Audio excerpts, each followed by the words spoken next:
নবীনগর নূরজাহানপুরে মুক্তিযোদ্ধা আব্দুল বারিকের রাষ্ট্রীয় মর্যাদা শেষে দাফন সম্পন্ন।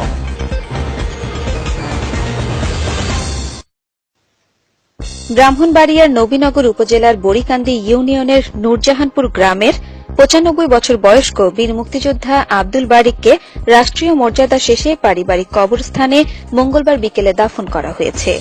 মৃত্যুকালে ৫ ছেলে, নাতি-নাতনি সহ অসংখ্য গুণগ্রাহী রেখে গেছেন তিনি। আজ মঙ্গলবার সকাল ১১টায় তার নিজ বাড়িতে ইন্তেকাল করেন। ইন্না লিল্লাহি ওয়া ইন্না ইলাইহি রাজিউন।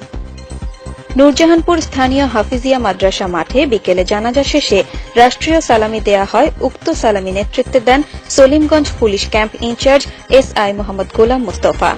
এ সময় মুক্তিযোদ্ধা আব্দুস সালাম ও বড়িকান্দি ইউপি মুক্তিযোদ্ধা কমান্ডার মোহাম্মদ রফিক মিয়া উপস্থিত ছিলেন। মশিউর রহমান রুবেল ও মোহাম্মদ সেলিম রেজার তথ্যচিত্রে তানজিনা আক্তার, নবীনগর.টিভি।